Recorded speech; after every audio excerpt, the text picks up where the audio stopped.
afternoon, and by tomorrow night, believe it or not, still some snow wrapping around this low.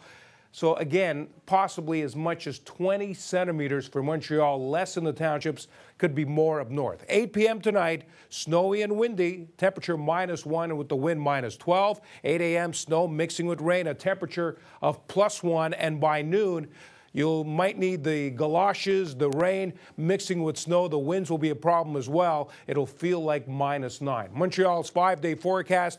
Here's what it looks like. Conditions will improve for the weekend. Still periods of light snow Friday. Not bad Saturday and Sunday. Comfortable temperatures. Mostly cloudy with breaks for next Monday. Snowing right now at the airport. It's coming down. Take it easy if you're driving. Michelle?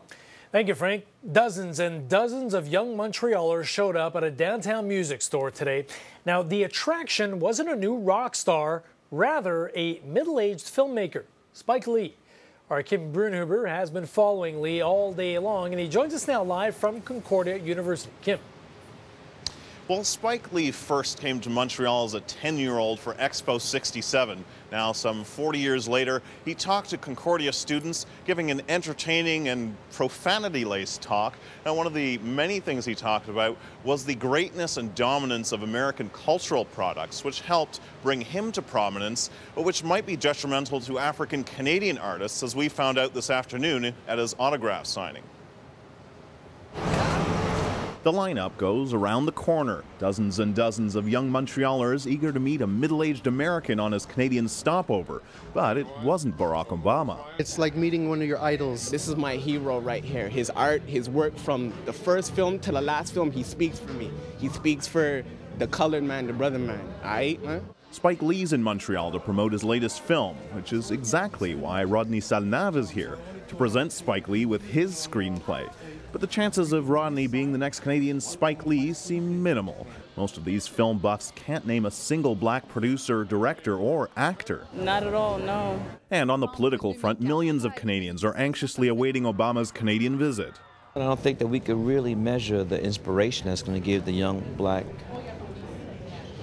kids, you know, kids of color, that there's another image besides an athlete, a rapper, a drug dealer. But even Obama maniacs can't name a single black Canadian politician. Can you name a black Canadian politician? That's a good question. That is a good question. African Canadian artists often complain their audience is obsessed with American culture, ignoring their history and disinterested in their culture. If we're talking in terms of Quebec, there's the French blacks and there's the English, and we don't really talk to each other that much. It's just the American way. It's the North American standard is set by the Americans. We have to carve out our own niche. To begin carving that niche, experts say cultural institutions need to find and fund young up-and-coming artists like Rodney Salnave. Until then, Rodney will have to keep peddling his script. Spike Lee wasn't biting.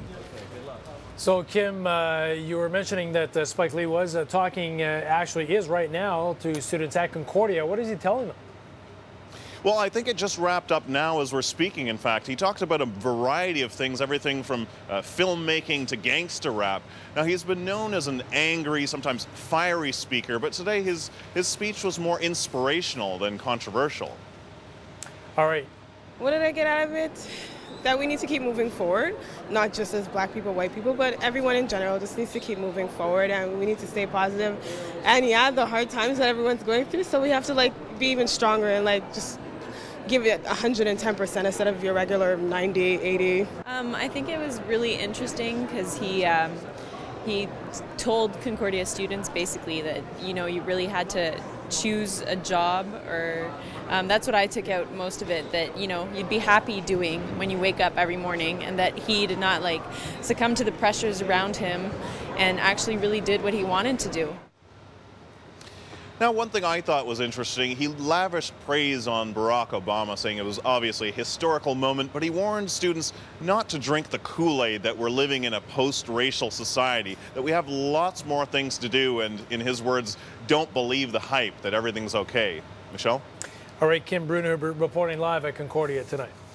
February is Black History Month, and the theme this year is Act with passion, dream to achieve. Well, tonight we have a story about someone who is doing